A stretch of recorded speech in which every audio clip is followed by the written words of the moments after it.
And then comes the shared service delivery model, which is the bulk of the people. So in Rolls Royce, if I give you an example, out of 550 people, right? If you take the 550 people who are the HR community only, right? There's nobody more than that, okay?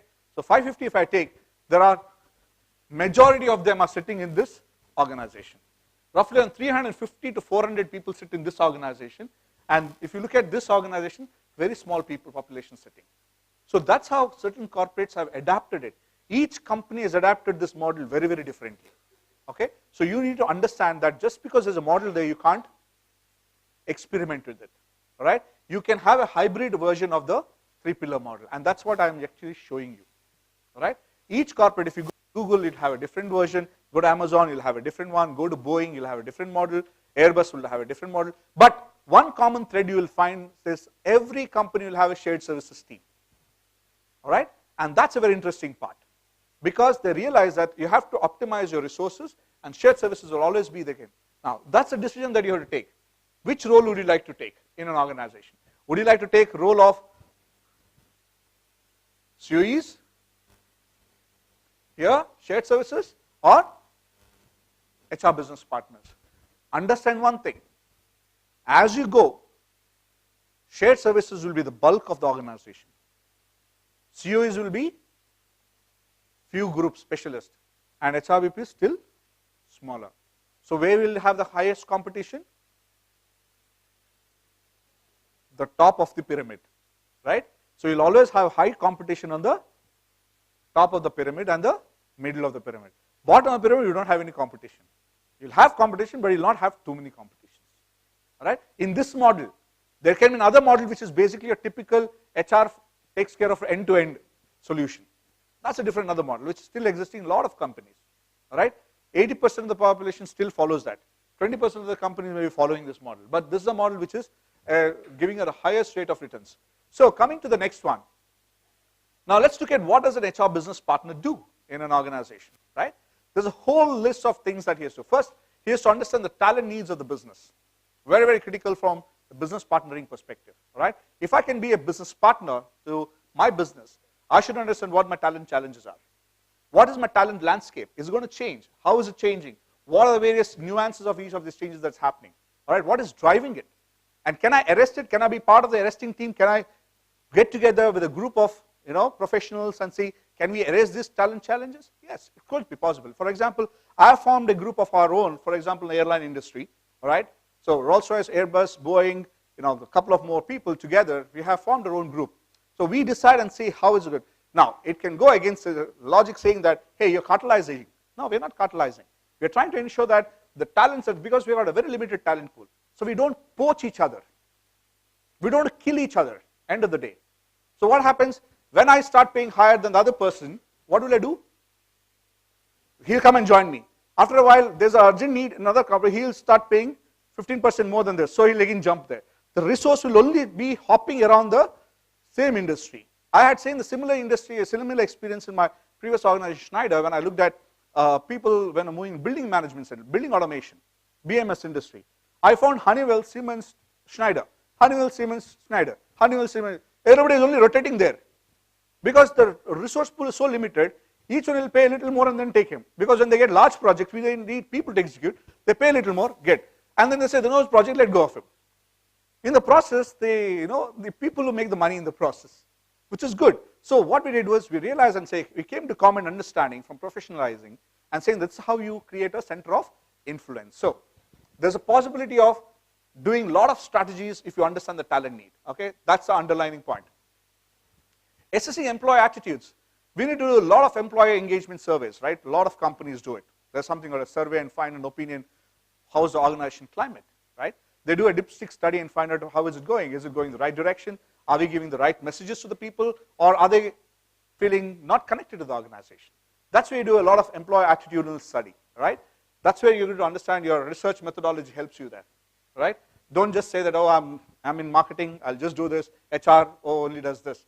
HR adapts a lot of these techniques here. All right, let's go to the next one. Preparing for different situations. I gave you an example in my previous session, right? How do you adapt technology and understand predictability? That's talking about preparing yourself, right? Managing competing personalities in the organization. There's a classic example. You have opened up a new job position. There's a succession plan for a leadership role. You'll have a lot of people competing. And all of them, you know them. They all grow in the organization. What do? You take a tough call. Some point of view to give to the right person, right?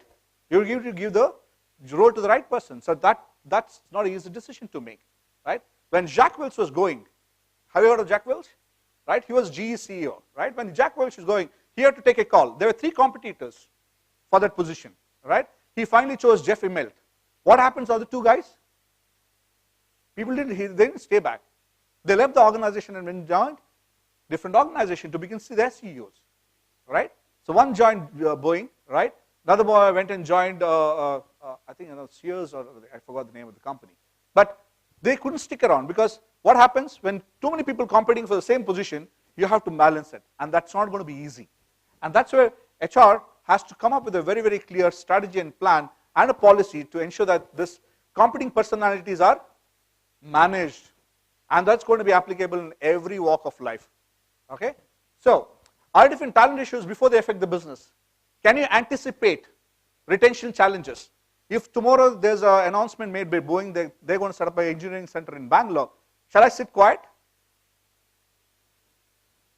Oh, Boeing, oh, very good, congratulate them. Yeah, I should go that, I should do that. But at the same time, I also want to understand what type of skill set they're going to hire, right? I should know that. Why? Who will be the people they will tap? People who are available in the market, right? And airline and aerospace industry is not that you're going to have lakhs of people sitting there, only a few thousands or few hundreds. I gave an example in the morning. I don't know how many of you picked it, and I said I had to scan close to around 69,000 CVs. I said, right? My team was doing that to get how many people? 600 people. Now, for me, I use technology to do that. That's a different question. But end of the day, I don't have too many people sitting in the market. So I should be ready to understand who's going to pull my talent. If any announcement, any sentence that happens, if tomorrow they decide there's going to be a Rafael deal, right? Lockheed Martin is going to have a pitch into that and they're going to buy it. What should I do as an HR guy? I should immediately ring my bell and say, oh, Lockheed Martin is coming. So where are they going to invest? I have to go and find out in their website and find out where they're having a tie-up. With whom are they having a tie-up, right? And find out what kind of skill set they're going to hire. This is what I'm talking about, business acumen, right? That's what HR business partner brings it to the table. Communicating organization culture to the employee. It's very important to understand you are the custodian. As I told you, as an HR, you are going to be HR business partner is going to be custodian of the organization culture, right? And that's what every organization wants you to be. Because you're going to be an anchor for it. And ensure that you hire the right people who will live up to the talents of the organization, the values of the organization. Many times I have declined the offers or rejected candidates when they did not fall in line with the values that I want in an organization. Trust me, managers, even though they're highly technically good guys, they don't have the right value set or attitude to the organization, we reject. We've done that, and that's how you take.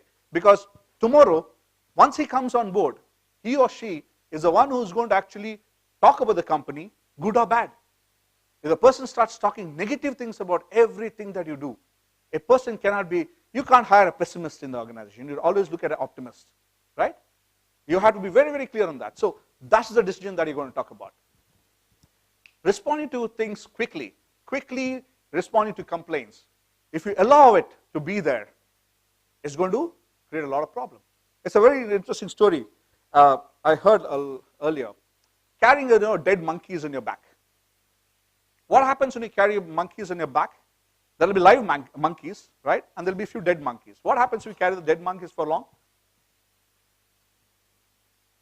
Nature takes care, right? What does it do? Stinks, right? End of the day, it slowly starts rotting. It's going to. So you have to let go of the baggage. You have to let go of it, right? That's what is it. If you allow the complaint to be there for a little longer than what is expected, it'll start rotting. So if any complaint comes, what should you do instantly? Go and attend to it and resolve it there, so that it doesn't blow out of proportion. All right? That's what's called conflict resolution, instant attention. Managing conflicts between employees and managers. I see this very often, right? And I'm always, I told you, I mentioned this earlier, right? You have to be a person who can take a stand. So people should come to you for the stand that you take, a neutral stand, and a fair and consistent approach is what you need to give. And ensure that the managers come to you to ensure that you give your opinion which is clear. Management can take a decision, but you are giving your opinion, right? You said, this is not the right way of doing it. You still want to go, you're free to go ahead and do it. But this is my stand, right? So I've done it in the past when a merger and acquisition happened in my previous organization, previous role, where we said no go for an acquisition. But the manager said, no, it's a good acquisition, we have to go. We said no go for 2-3 reasons, right? One was in the cultural fit. Second, in terms of the ethical values, all right? These are two highly primary, there were a couple of more, but these two things, me and my boss very clearly mentioned in a report. The business said, no, it's very important. It's going to be 250 odd crores. We're going to buy that. We said, okay, go ahead. Decision is yours, but we'll support you. If the decision is going to go ahead, we have to support end of the day, right? So we went ahead. I was part of the integration team. Trust me, in 2 years, we have to give 50% of the business. We sold off the other business. One portion we killed it because it's not fitting into the business line that was there. The second half of the whatever was left over, we had to sell it off because it did not make sense for us. And that business is not something that we wanted to be. And the HR was very clear and saying, this is the value. We went ahead. The business took the decision of going and acquiring the company. But from HR perspective, we did all what is possible from our end to support it. But end of the day, it did not succeed. But whose call was that? The business call, which is okay, right? But you have to live up and say, HR did stand up and say, this is not the right way of doing it. So at some point in time, you should know that you can take that credit and walk straight, right? Adjusting HR strategies respond to changing needs. You can't be laid back. Respond quickly, as I told you, it also go back to the complaint part, but here it's more to do with HR strategies. How do you become so agile to ensure that you are updating yourself and ensuring that your strategies are in line with the market trends? Communicating policy and procedures to employees, because that's again an HR business partner's role, right? Because you are the custodian and they expect you to come up and give a solution. They don't expect HR shared services to do it. They don't expect the center of excellence to do it. It's the HR business partners who would go stand up and talk. Of course, then you have a whole lot of other things. I'm not going to cover all of them, right? As I told you, I'm going to share the slides with you, so don't worry, right? But I sanitize this, as I told you. I'm going to sanitize and then share it with you at a later stage. So, quickly respond to line manager, respond to org change, and so the whole lot of activities that HR business partner can do. All right, I highlighted a couple of critical ones. There are the secondary level of activities that is there. So let me quickly slip. So there was a question asked, right? Suppose we had asked a question to the line manager, how effective are the HR business partners? Because end of the day, you have to also go and check, right? You have to do a reality check for yourself and say, are we doing the right thing? Are we going the right direction? So they asked a question and asked, to what extent is effective, neutral, or ineffective, the HR business partner role? What could be your response if you are managers or people who are sitting there? What would be your response? What should be, how much would be effective? How many percentage? 10, 20, 30? 50% would say effective. Okay. Neutral? 30%. And ineffective? The balance. Clear, right? So 50, 30 is 20 is what is left, right? So let's look at what the managers responded. The business managers responded. That's reality, all right? This is what happens. What you see is not what you get, right? Unless you really go look and see, right? So how effective is the HR business partner? Manager response. 52% said neutral. They didn't know whether HR business partner is doing the job or not. 15% said ineffective. 33% said, yeah, HR business partners are doing their job. All right? How effective are your HR specialists? 60% they didn't know what they were doing. They didn't even know what is happening. Okay? And 11% says ineffective, and only 20% said yes, they're doing some good job. All right? And then comes the terms of the shared services. 43% neutral, effective is 48%. You see that? Do you see that there's change in the numbers? Why? Because people are used to seeing HR as, yes, do you see that? Because they interact on a regular basis. They're effective, they're responding to whatever I ask. I ask, when am I getting my salary slip? They'll say tomorrow. That tomorrow they don't know which date, right? There's a disclaimer always, right? There will be always disclaimer. So they said at least they're responding and they're getting an answer. When it is happening, there's a different question, but they give. So even the manager thought process has always been to understand whether it is strategic. They've still not been able to understand it. So that's where the HR business partners have to really, really make their role felt. And that's where, if we have to actually ask, what's a contribution, right? Who contributed to his HR business partners and so on and so forth, the business line, right? You see the answers here. Who have actually contributed really effective for the business, if you really look at it, right? Answers are completely different in 3 different models. This is one model, okay, where there's only HR BP. This is a second model where there's business partners, HR specialists. There's no shared services model. This is the third model, business partner shared services, no center of excellence. And there's this model 4, which has got all the 3 things. Now look at the answers for each of this when you ask the management. Do you see that? One particular gives all 4 different answers, right? Is it possible to use the same graphs in your presentations going forward? I'm just giving an input, okay? Same input, giving 3 different things. So that's another art that you'll learn, all right? So model 1, it says 16% if it's only HRBP is used. But when you looked at this pie, 26% of them felt that when HR business partners and HR specialists were there, they impacted the business. 26% also said there is business partner shared services. But 32% felt when all 3 were there or deployed, they was very effective and contributing. HR was contributing to the business growth. That's how you did understand. All right? So this is how the models have been effective. So as I told you, there are various hybrid models which each companies operate. There are pure HR business partner roles. They'll outsource rest, everything outsource. All right? There are few who will keep HR business partner and center of excellence internally, outsource a third party, all the shared services role. All right? Then you have another model which only keeps, they outsource because they feel that, okay, you can always go back to Hewitt or the Aon Hewitt or Mercer, they'll give me inforts or rewards or talent. There are a lot of consultants, I can go to them, they'll give. But all the others, I need day-to-day activities, I can always have in-house, right? And there are a few companies who say that, no, I'll have all the 3 people sitting with me. At the same time, if I want an external, I can always go to. But if you look at this, they feel that HR business partners are actually contributing to the business growth. Now, gradually over a period of time, people have felt that business partner role is actually becoming more and more critical. Okay? Now, this is where the crux of role of HR business partner. Now we're going deeper into what HR business partner is. Okay? Right. Strategic partner. What does he or she do? I told you, identify the business needs, identify critical HR metrics, prioritizing HR across. He or she also has to be an operations manager. He or she should be able to raise up their sleeves and go and do the operation activities. It's not simply sitting and giving only talk and gyan.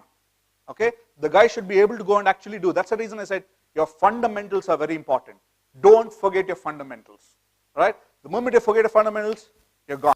Right? You don't faff around in an organization. You cannot. People can easily identify how soon. You'll be just out.